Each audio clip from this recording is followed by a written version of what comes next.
തമിഴ്നാട്ടിലെ കരൂരിലുണ്ടായ അപകടം അത് ശരിക്കും ഒരു അപകടമാണോ അതോ ആസൂത്രിതമായിട്ട് ഉണ്ടായ ഒരു കാര്യമാണോ എന്നുള്ളൊരു സംശയം ഇവിടെ വരുന്നുണ്ട്. അല്ല, തമിഴ്നാട് സർക്കാർ ഇപ്പോൾ ജുഡീഷ്യൽ അന്വേഷണം പ്രഖ്യാപിച്ചപ്പോൾ വിജയ് പറയുന്നത് ജുഡീഷ്യൽ അന്വേഷണം പറ്റില്ല, CBI അന്വേഷണം വേണമെന്നാണ്. അപ്പോൾ വിജയ് തന്നെ പറയുന്നു ആസൂത്രിത അപകടമാണ്, അവിടെ ഒരു കുഴപ്പം ഉണ്ടാകണമെന്ന് ആരോ ആഗ്രഹിച്ചു. അപ്പോൾ അതിൻ്റെ യഥാർത്ഥ പ്രതികളെ കണ്ടുപിടിക്കാൻ CBI അന്വേഷിക്കണം. CBI എന്ന് പറയുന്നതും BJP സർക്കാരിൻ്റെ ഒരു ഏജൻസിയാണ്, അതിലൊട്ടും വിശ്വാസ്യതയില്ല എന്നൊക്കെ പറഞ്ഞു നടന്ന ആളാണ് വിജയ്. ആ വിജയ് ഇപ്പോൾ പറയുന്നത് തൻ്റെ ദേഹത്ത് വന്ന് കൊള്ളും എന്ന് വന്നപ്പോൾ CBI അന്വേഷണം വേണം എന്ന് പറയുന്നു. തമിഴ്നാട് സർക്കാരിൽ വിശ്വാസമില്ല. സത്യത്തിൽ ഇതൊരു ആസൂത്രിത അപകടം തന്നെയാണ്. ഈ ആസൂത്രകൻ്റെ പേര് പറയാൻ ഇവിടുത്തെ മാധ്യമങ്ങൾക്ക് ഭയമാണ്. ആ ആസൂത്രകൻ്റെ പേര് വിജയ് എന്നാണ്. വിജയ് അയാളുടെ ഒരു ചീപ്പ് പോപ്പുലാരിറ്റി കൂട്ടാൻ വേണ്ടി താനൊരു വലിയ സംഭവമാണ്, തമിഴ്നാട്ടിൽ താൻ അജയ്യനാണ്, താൻ വിളിക്കുന്നിടത്തേക്ക് ലക്ഷങ്ങൾ ഒഴുകിയെത്തും എന്നൊക്കെ കാണിക്കാൻ വേണ്ടി നടത്തിയ ഒരു നാടകമാണ് ഈ വലിയ കരൂരിലെ ഈ വലിയ റാലിയും അതിൻ്റെ ഭാഗമായുണ്ടായ ദുരന്തവും എന്ന് പറയുന്നത്. ഇപ്പോൾ രാജ്യം മുഴുവൻ കരൂരിലെ അപകടത്തെക്കുറിച്ച് ചർച്ച ചെയ്യുക. കരൂരിലെ അപകടം, ആര് നടത്തിയ റാലി, വിജയ് നടത്തിയ റാലി, വിജയുടെ പാർട്ടിയുടെ പേര്, ഇതെല്ലാം കേരളം മുഴുവനല്ല ഇന്ത്യ മുഴുവൻ ചർച്ച ചെയ്യുകയാണ്. കേരളത്തിലൊരു സംഭവം ഉണ്ടായി. കേരളത്തിൽ വർക്കലയ്ക്കടുത്ത് റോഡിലൂടെ നടന്നു പോകുന്ന പ്രഭാത സവാരിക്ക് പോയ 2 പേരെ ഒരു സംഘടനക്കാർ വെട്ടിക്കൊന്നിട്ട് അവർ പറഞ്ഞതെന്നറിയോ, പിടിച്ചു കഴിഞ്ഞപ്പോൾ ഞങ്ങളുടെ സംഘടനയ്ക്ക് ഒരു പേരുണ്ടാക്കാൻ വേണ്ടി ചെയ്തതാണ്. ഓർക്കുന്നില്ലേ? കുറേ വർഷം DHRM അതോടുകൂടി DHRMൻ്റെ പണി തീർന്നു. എന്നാൽ പോലും അവർ പറഞ്ഞത് നിരപരാധികളായ വഴിയെ നടന്നുപോയ 2 പേരെ കൊന്നിട്ട് പറഞ്ഞ എന്താണ്, കാര്യമൊന്നുമില്ല, അവരെ അറിയത്തു പോലുമില്ല. അങ്ങനെ ഒരു കൊലപാതകം നടത്തിയാൽ DHRM എന്ന് പറയുന്ന സംഘടന രാജ്യവ്യാപകമായി ചർച്ച ചെയ്യപ്പെടും എന്ന് പറയുന്ന പോലെ വിജയ് ഒരു പാർട്ടി ഉണ്ടാക്കി. ഈ പാർട്ടി ഇന്ത്യ മുഴുവൻ ചർച്ച ചെയ്യണം. അതിനുവേണ്ടി 40 പേരുടെ ജീവൻ ബലി കൊടുത്തു. അപ്പോൾ ഇത് വെറുതെ പറയുന്നതാണോ? വെറുതെ പറയുന്നതല്ല. നോക്കൂ, ഈ പരിപാടി ആകെ അതിൻ്റെ മൊത്തം ഷെഡ്യൂൾ നോക്കുക. ഷെഡ്യൂൾ നോക്കി രാവിലെ 8:45 പ്ലാൻ ചെയ്ത പരിപാടി, വിജയ് വന്നത് രാത്രി 7:30. അപ്പോൾ നമ്മളൊരു പരിപാടി നടത്താൻ വേണ്ടി നമ്മൾ തമിഴ്നാട്ടിലെ DMK സർക്കാരിനോട് നമുക്ക് പല കാര്യങ്ങളിലും അഭിപ്രായ വ്യത്യാസമുണ്ട്. പക്ഷേ ഇതിനകത്ത് തമിഴ്നാട്ടിലെ DMK സർക്കാർ നൽകിയിട്ടുള്ള എല്ലാ നിർദ്ദേശങ്ങളും കാറ്റിൽ പറത്തിയിട്ടാണ് വിജയ് എന്ന അഹങ്കാരിയായ രാജ്യവിരുദ്ധ മനസ്സുള്ള തനിക്ക് പേരുണ്ടാക്കാൻ വേണ്ടി എന്ത് അധമ പ്രവൃത്തിയും ചെയ്യാൻ മടിയില്ലാത്ത ഒരു നടൻ കാട്ടിക്കുട്ടിയ തോന്നിവാസങ്ങൾ കാണാം. പോലീസ് അല്ലെങ്കിൽ സർക്കാർ അനുമതി കൊടുത്ത് രാവിലെ 8:45 10,000 പേരെ പങ്കെടുക്കാവൂ എന്ന് പറഞ്ഞു. അലോട്ട് ചെയ്ത സ്ഥലം വേറെ. ഇയാൾ വൈകിട്ട് 7:30 മണിക്കാണ് വന്നത്. ഏതാണ്ട് 12 മണിക്കൂർ വൈകി. അപ്പോൾ 12 മണിക്കൂർ വൈകി വന്നപ്പോൾ ഇയാൾ പറയുകയാണ് അവിടെ വെളിച്ചമില്ലായിരുന്നു. രാവിലെ 8:45 നടത്താൻ തീരുമാനിച്ച പരിപാടിക്ക് രാത്രി 7:30 ആകുമ്പോഴത്തേക്ക് ഇരുട്ടല്ലേ ഉണ്ടാവുള്ളൂ. ആ വെളിച്ചം ഉണ്ടാക്കേണ്ടത് ആരാണ്? ഇയാളാണ്. ഇനി 10,000 പേർക്ക് പങ്കെടുക്കാൻ പെർമിഷൻ കൊടുത്ത പരിപാടിക്ക് 1,00,000 പേർ വന്നു. ആ 10,000 പേരുടെ പരിപാടി നടത്താൻ നിശ്ചയിച്ച സ്ഥലത്തല്ല ഇയാൾ എത്തിയത്. അവിടെ 2 വശത്തും കടകളും നടുക്കും മീഡിയനുമുള്ള ഒരു സ്ഥലത്ത് ഇയാൾ പരിപാടി നടത്തി. രാവിലെ മുതൽ ഇയാൾ രാവിലെ 8:45 വരുമെന്നറിഞ്ഞ് ആളുകൾ കാത്തു നിന്നു. അവർക്ക് പച്ചവെള്ളം കുടിക്കാൻ കൊടുത്തില്ല. ആരാ കൊടുക്കേണ്ടത്? സർക്കാരാ? സ്റ്റാലിനാണ് കൊടുക്കേണ്ടത്. ജോസഫ് വിജയ് എന്ന് പറയുന്ന, അങ്ങനെ തന്നെ പറയണം, ജോസഫ് വിജയ് എന്ന് പറയുന്ന, ചന്ദ്രശേഖർ വിജയ് എന്ന് പറയുന്ന ആളുടെ മകനായ ഇയാളാണ് കൊടുക്കേണ്ടത്. ഇയാൾക്ക് നേതാവാകാൻ, തമിഴ്നാടിൻ്റെ മുഖ്യമന്ത്രിയാവാൻ വേണ്ടി കളിക്കുന്ന ഒരു രാഷ്ട്രീയ പോരാട്ട നാടകമാണ്. ആ പാവങ്ങളായ തമിഴന്മാർ ഇയാളുടെ താരപരിവേഷമൊക്കെ കണ്ട് വന്ന് കാത്തു നിൽക്കുകയാണ്. രാവിലെ 8:45 പരിപാടിക്ക് വരാൻ വേണ്ടി ഒരു കുഞ്ഞ് മരിച്ചിട്ടുണ്ടല്ലേ, 1 വയസ്സുള്ള കുഞ്ഞുങ്ങളെയൊക്കെ എടുക്കുന്ന സാധുക്കളായ മനുഷ്യർ ഇയാളുടെ താരപദവി കണ്ട് അതിരാവിലെ മുതൽ വന്ന് കാത്തു നിൽക്കുക. അവർക്ക് കുടിവെള്ളം പോലും കൊടുത്തിട്ടില്ല.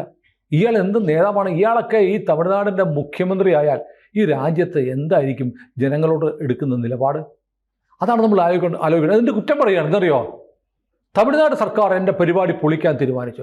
സത്യത്തിൽ സ്റ്റാലിൻ വലിയ ഇരട്ട ചങ്കും 2 നട്ടലിൽ ഉള്ളവരാണെന്നാണല്ലോ ഇവിടുത്തെ സുഡാപ്പികളും ഇടതുപക്ഷക്കാരും ഒക്കെ പറയുന്നത്.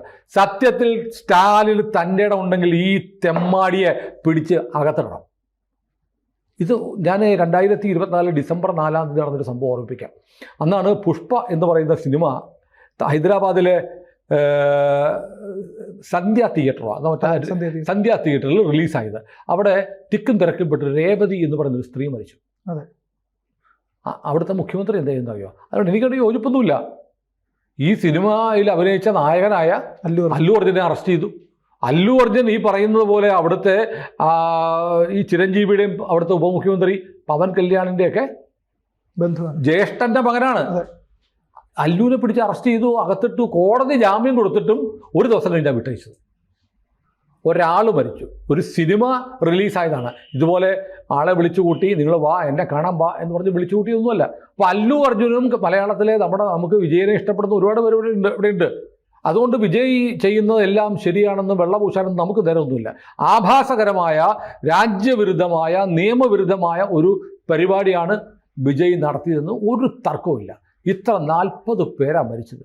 എന്നിട്ട് ഇയാൾ കൊടുത്തത് എത്രയാ? 20 ലക്ഷം രൂപ. ഒരു സിനിമയ്ക്ക് വേണ്ടി 200 കോടിയൊക്കെ വാങ്ങുന്ന ആളാണ്. ഇയാളെ കാണാൻ വേണ്ടി പട്ടിണി നിന്ന് വെയിൽ കൊണ്ട് വാടിത്തളർന്ന് അവിടെ നിന്ന മനുഷ്യർ, പട്ടികൾക്ക് കൊടുക്കുന്ന പരിഗണന പോലും ഈ വെള്ളിത്തിരയിലെ ഈ ധീരോദാത്ത വീരനായകൻ കൊടുത്തില്ല. കുടിവെള്ളം കൊടുക്കത്തൂടെ? കുടിവെള്ളം എത്ര കോടിയാണ് ഇയാൾ ഈ പരിപാടിക്ക് വേണ്ടി നടത്തുന്നത്? ഇയാൾ കടന്നു വരുന്ന 50 മീറ്റർ ഇയാളുടെ വാഹനം ആൾക്കൂട്ടത്തിലൂടെ കയറി വരാൻ 45 മിനിറ്റ് എടുത്തു. അപ്പോൾ പോലീസ് പറഞ്ഞു, നിങ്ങൾ ഇനി അങ്ങോട്ട് പോകണ്ട, എന്നാൽ ഇവിടെ നിന്ന് സംസാരിക്കൂ എന്ന് പറഞ്ഞു. 50 പേർക്ക് ഒരാളെന്ന നിലയിലാണ് പോലീസിനെ എല്ലായിടത്തും ആൾക്കൂട്ടത്തെ നിയന്ത്രിക്കാൻ വേണ്ടി 50 പേർക്ക് ഒരു പോലീസുകാരൻ. ഇതാണ് പൊതുവിൽ പോലീസിങ്ങിൻ്റെ ഒരു മോബിനെ നിയന്ത്രിക്കാൻ വേണ്ടി പോലീസ് എടുക്കുന്ന കണക്ക്. അതനുസരിച്ച് 10,000 പേർക്ക് വേണ്ടുന്ന 500ഓളം പോലീസുകാരെ അയച്ചു. പക്ഷേ 1.5 ലക്ഷം പേര് വരും എന്നുള്ള പോലീസിന് അറിയില്ലായിരുന്നു. പോലീസിനെ അറിയിക്കണമായിരുന്നു. പോലീസിൻ്റെ ഒരു വീഴ്ചയുണ്ട്. പോലീസിൻ്റെ ഇൻ്റലിജൻസ് ഗ്യാതറിങ്ങിൻ്റെ ഒക്കെ ഭാഗമായിട്ട് അങ്ങനെയല്ല, വലിയ തോതിൽ ആളുകൾ വരും എന്ന് മനസ്സിലാക്കണം. ഇനി മാത്രമല്ല, പോലീസ് കൊടുത്ത നിർദ്ദേശങ്ങൾ ലംഘിച്ച് ഒരു പരിപാടി നടത്താൻ സംസ്ഥാന ഭരണകൂടം അനുവദിക്കാമോ എന്നൊരു ചോദ്യമുണ്ട്. അതിന് മറുവശം കൂടിയുണ്ട്. ഇനിയിപ്പോൾ പോലീസ് ഇയാൾ എല്ലാ വ്യവസ്ഥകളും ലംഘിച്ചു. രാവിലെ 8:45 എന്നുള്ള വൈകിട്ട് 7:30 വരുന്നു. 7:30 വന്നിട്ട് വരുന്നതിൻ്റെ പേരിൽ ഇനി ഇതിന് അനുമതി നിശ്ചയിച്ചാൽ എന്ത് പറ്റും? ഉടനെ അതെടുത്ത കാരണം എൻ്റെ ജനാധിപത്യപരമായി ഞാനൊരു പരിപാടി നടത്താൻ ജനങ്ങളെ കാണാൻ പോകുന്നത് സ്റ്റാലിൻ്റെ ഭീകര ഭരണകൂടം അംഗീകരിക്കുന്നില്ല എന്ന് പറയും. അങ്ങനെയും പറയും. എന്തു തരത്തിലും മുതലെടുക്കാൻ വേണ്ടിയിട്ട് ഇയാൾ നടത്തുന്ന ഒരു ആഭാസ പ്രകടനമാണ് തമിഴ്നാട്ടിൽ നടക്കുന്നത്. സത്യത്തിൽ തമിഴന്മാരെ കുറിച്ച് എനിക്ക് സഹതാപം തോന്നുന്നറിയോ? ഇയാളൊക്കെ എന്ത് ചെയ്തിട്ടുണ്ട് സമൂഹത്തിന് വേണ്ടി? സ്റ്റാലിനാണെങ്കിലും അല്ലെങ്കിൽ എടപ്പാടിയാണെങ്കിലും അണ്ണാമലയാണെങ്കിലും ഇനി പനീർശെൽവമാണെങ്കിൽ പോലും ജനങ്ങൾക്ക് വേണ്ടി കുറെ പ്രവർത്തിച്ച ആളാണ് ഇയാൾ. 100-200 കോടി രൂപയൊക്കെ വാങ്ങി വെള്ളിത്തിരയിൽ വലിയ വീരനായക വേഷം കെട്ടി വന്ന ഒരാൾക്ക് പെട്ടെന്ന് തനിക്ക് സംസ്ഥാനത്തിൻ്റെ മുഖ്യമന്ത്രിയാവണമെന്ന് തോന്നുന്നു. എന്നിട്ടൊരു പാർട്ടി ഉണ്ടാക്കുന്നു. പാവം ഈ വിളക്ക് കണ്ടുവരുന്ന ഈയാമ്പാറ്റകളെ പോലുള്ള ജനങ്ങൾ ആർത്തലച്ച് വരുമ്പോൾ അവരുടെ പേരിൽ മുതലെടുപ്പ് നടത്തി രാഷ്ട്രീയ മോഹങ്ങൾ സ്വരുക്കൂട്ടാൻ ശ്രമിക്കുന്ന ഒരവസരവാദി, ഒരു കച്ചവടക്കാരൻ, തൻ്റെ കരിസ്മ, തൻ്റെ ഗ്ലാമർ, തൻ്റെ ഇമേജ് ഇതെല്ലാം കൊണ്ട് ജനങ്ങളെ സ്വാധീനിച്ച് അവരെ കബളിപ്പിക്കാം എന്ന് വിചാരിക്കുന്ന ഒരു വ്യാജനാണ് ഈ വിജയ്. അല്ലെങ്കിൽ വിജയ്ക്ക് ആത്മാർത്ഥമുണ്ടെങ്കിൽ വിജയ് തൻ്റെ മുഴുവൻ പേരും പറയണം. ജോസഫ് വിജയ് എന്നുള്ള പേര് പറയണം. അപ്പോൾ ജോസഫ് വിജയ് എന്ന് പറയുമ്പോഴത്തേക്ക് നമ്മൾ ആലോചിക്കുമ്പോൾ അതിനിടയ്ക്ക് എന്തിനാണ് ജാതി കുത്തിക്കയറ്റുന്നത്, മതം കുത്തിക്കയറ്റുന്നത് എന്ന് ചോദിക്കുന്നവരോട് പറയാം, ഈ അല്ലു അർജുൻ്റെ കാര്യത്തിൽ ഇതൊന്നും ഇല്ലായിരുന്നില്ല. അല്ലു അർജുൻ കാപ്പു സമുദായക്കാരനാണ്. കാപ്പു എന്ന് പറഞ്ഞാൽ നമ്മുടെ ഇവിടുത്തെ നായന്മാരെ പോലുള്ള ഒരു ജാതിയാണ് കാപ്പു. ഈ കാപ്പു സമുദായത്തിൽപ്പെട്ട അല്ലു അർജുനെ പിടിച്ചപ്പോൾ ആരും ജാതി പറഞ്ഞില്ല. പക്ഷേ ജോസഫ് വിജയെ തൊടാനായിട്ട് സ്റ്റാലിന് പേടിയാണ്. ഒന്ന്, ഈ പറഞ്ഞതുപോലെ രാഷ്ട്രീയമായ തിരിച്ചടി ഉണ്ടാകുമോ എന്നുള്ള ആശങ്കയായിരിക്കാം. രണ്ടാമത്തത്, അത് പാസ്റ്റർ പൊന്നയ്യനെ കിട്ടിട്ടില്ലേ? തമിഴ്നാട്ടിലെ കുപ്രസിദ്ധനായ ഇവാഞ്ചലിസ്റ്റാണ്. പെന്തക്കോസ്ത് സഭയുടെ പ്രധാനപ്പെട്ട. നമ്മളങ്ങോട്ട് കന്യാകുമാരി മുതൽ അങ്ങോട്ട് പോയാൽ 100 കണക്കിന് ഈ പൊന്നയ്യൻ ഗ്രൂപ്പിൻ്റെ പള്ളികൾ കാണാം. പാവപ്പെട്ട ഹിന്ദുക്കളെ പ്രലോഭിപ്പിച്ച് മതം മാറ്റി തമിഴ്നാട്ടിനെ മുഴുവൻ ഒരു ക്രൈസ്തവ രാജ്യമാക്കാൻ ശ്രമിക്കുന്ന ഒരു ഗ്യാങ് ഉണ്ട്. ആ ഗ്യാങ്ങിലെ പൊന്നയ്യനാണ് രാഹുൽ മിത്ര എന്നായിരുന്നു ഇയാളുടെ പേര്. ഈ പൊന്നയ്യനാണ് ഈ ജോസഫ് വിജയുടെ, അയാളുടെ അച്ഛൻ ചന്ദ്രശേഖർ വിജയുടെ വിശുദ്ധ മനുഷ്യൻ. അപ്പോൾ ഒരു പ്രത്യേക ഗ്യാങ് ഉണ്ട്. പെന്തക്കോസ്ത് സമുദായത്തിൽപ്പെട്ട മതപരിവർത്തന ലോബിയുടെ ആളാണ് ജോസഫ് വിജയ്. അതുകൊണ്ട് തന്നെ അവരുടെ വോട്ട് ബാങ്ക് ലക്ഷ്യമിടുന്ന സ്റ്റാലിന് പേടിയാണ്. പിണറായി വിജയൻ പറയുമല്ലോ, അല്ലെങ്കിൽ കേരളത്തിലെ CPM-കാർ പറയും, ഉരുക്ക് ഹൃദയമുള്ള ഒരു നട്ടലുള്ള സ്റ്റാലിന് വിറയ്ക്കും ജോസഫ് വിജയെ തൊടാൻ. ഇതാണ് അവിടെ നടക്കുന്ന കാര്യം. ജോസഫ് വിജയ് നടത്തിയത് അല്ലു അർജുൻ്റെ കാലത്ത് നടന്നതുമായി കമ്പയർ ചെയ്യുമ്പോൾ എത്ര ഭീകരമായ കുറ്റകൃത്യമാണ്. അല്ലു അർജുൻ വിളിച്ചിട്ടല്ല, സിനിമ റിലീസിങ്ങുമായി ബന്ധപ്പെട്ടുണ്ടായ ഒരു സ്റ്റാമ്പേഡാണ്. ഇതെങ്ങനെയാണ്? ഇത് ഇയാൾ ക്ഷണിച്ചു വരുത്തിയതാണ്, ഇയാൾ ആഹ്വാനം ചെയ്ത് വിളിച്ചു വരുത്തിയതാണ്. ഇയാൾക്ക് സത്യത്തിൽ ഈ 40 പേര് മരിച്ചു, ഓരോരുത്തർക്ക് ഓരോ കോടി രൂപ വെച്ച് കൊടുക്കാമല്ലോ. 40 കോടി രൂപയല്ലേ ആകത്തുള്ളൂ. ഒരു സിനിമ അഭിനയിക്കുമ്പോൾ 200 കോടി മേടിക്കുന്ന ആളാണ്.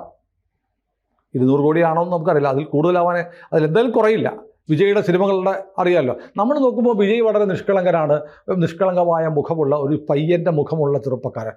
ഒന്നാന്തരം എന്താണ് ഈ പറയുന്ന ഒരു ഇവാഞ്ചലിസ്റ്റ് മനസ്സുള്ള, വർഗീയ മനസ്സുള്ള, ഹിന്ദു വിരുദ്ധ ആറ്റിറ്റ്യൂഡുള്ള ഒരാളാണ് നടൻ വിജയ് എന്ന കാര്യത്തിൽ ഒരു തർക്കവുമില്ല. പക്ഷേ അത് മനുഷ്യൻ്റെ വിരുദ്ധമാവരുത്. അതായത് ഹിന്ദുവിനെ എതിർക്കാനും ഹിന്ദു മതത്തിനെതിരെ എതിർക്കാനും അതിനെതിരായുള്ള രാഷ്ട്രീയ മുന്നണി ഉണ്ടാവാനും സ്വന്തം മതം പ്രചരിപ്പിക്കാനും ഒക്കെ വിജയ്ക്കുള്ള അവകാശത്തെ നമ്മൾ നിഷേധിക്കുന്നില്ല. പക്ഷേ മനുഷ്യനായിട്ട് കാണണ്ടേ?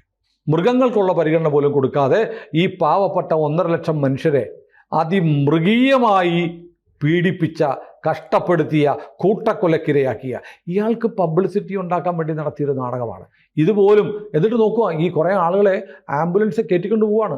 ഞാനൊരു വീഡിയോ ഉണ്ട്, എനിക്ക് രോഷമാണ് പൊട്ടി. അയാൾ പ്രസംഗിക്കുകയാണ്, അതാ ആംബുലൻസിലൊക്കെ നമ്മുടെ കൊടി ഇരിക്കുന്നല്ലോ എന്ന്.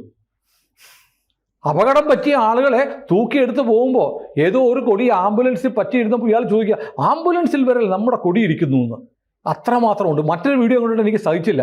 ഇയാൾ അങ്ങനെ ഈ ഒരു പോഡിയത്തിൽ നിൽക്കുമ്പോൾ, ഒരു വേദിയിൽ നിൽക്കുക, പോഡിയല്ല ഒരു വേദി, താൽക്കാലിക വേദിയാണ് നിൽക്കുമ്പോൾ ഏതോ ഒരു ആരാധകൻ അതിൻ്റെ കൈവരിയിൽ തൂങ്ങിയിട്ട് മുകളിലേക്ക് കയറി. അയാളുടെ സ്വകാര്യ സെക്യൂരിറ്റി അയാളുടെ കൈയും കാലിൽ പിടിച്ചിട്ട് താഴത്തോട്ട് വലിച്ചെറിയുന്നു. താഴെ വീണ ചെറുപ്പക്കാരൻ്റെ നട്ടെല്ല് പൊട്ടിപ്പോയാൽ, പൊട്ടിയിട്ടുണ്ടോയെന്ന് പോലും നമുക്കറിയില്ല, അതൊന്നും വാർത്തയാവില്ല. അപ്പോൾ താരാരാധന മൂത്ത് അവരെ കാണാൻ വേണ്ടി ഓടിയെത്തുന്ന മനുഷ്യർക്ക് മൃഗങ്ങളുടെ പരിഗണന പോലും കൊടുക്കുന്നില്ല. തമിഴ്നാട്ടിൽ ഒരു സർക്കാരുണ്ടെങ്കിൽ, തമിഴ്നാട്ടിൽ ഈ പറയുന്ന സ്റ്റാലിൻ എന്ന് പറയുന്ന മുഖ്യമന്ത്രിക്ക് തൻ്റെ ഇടമുണ്ടെങ്കിൽ, ധൈര്യമുണ്ടെങ്കിൽ, ആർജവമുണ്ടെങ്കിൽ വിജയ്ക്കെതിരെ കേസെടുക്കണം, അറസ്റ്റ് ചെയ്യണം. കാരണം ഒരു കുറ്റകൃത്യമാണ് നടന്നിരിക്കുന്നത്. അന്വേഷണം നടത്തിയിട്ടുള്ള കാര്യം. ഇപ്പോൾ CBI അന്വേഷണം എന്നൊക്കെ പറയുമ്പോഴത്തേക്ക് അതിന് കുറേ സമയമെടുക്കും. അപ്പോൾ അത്രയും സമയം കൊണ്ട് തനിക്ക് രക്ഷപ്പെടാം എന്ന് കരുതിയാണ് ഇയാൾ നിൽക്കുന്നത്. ആറ് തണുത്ത് പോകും. അടുത്തൊരു വാർത്ത വരും, 40 പേരുടെ ജീവൻ പോയി, 20 ലക്ഷം രൂപ വെച്ച് കൊടുക്കുമോ എന്ന് ദൈവത്തിനറിയാം. ഏതായാലും പ്രധാനമന്ത്രി ഓരോരുത്തർക്കും 2 ലക്ഷം രൂപ വീതം കൊടുത്തിട്ടുണ്ട്, ഇന്ന് അനുവദിച്ചിട്ടുണ്ട്. ഇന്നിപ്പോൾ കേന്ദ്രമന്ത്രി നിർമ്മല സീതാരാമനെ പ്രധാനമന്ത്രി തമിഴ്നാട്ടിലേക്ക്, കരൂറിലേക്ക് പറഞ്ഞു വിട്ടിട്ടുമുണ്ട്. ബാക്കി നമുക്ക് നോക്കാം. കൂടുതൽ വാർത്തകളും വിശേഷങ്ങളും നിങ്ങളിലേക്ക് എത്താൻ ABC മലയാളം സബ്സ്ക്രൈബ് ചെയ്യുക, ബെൽ ബട്ടണും അമർത്തുക.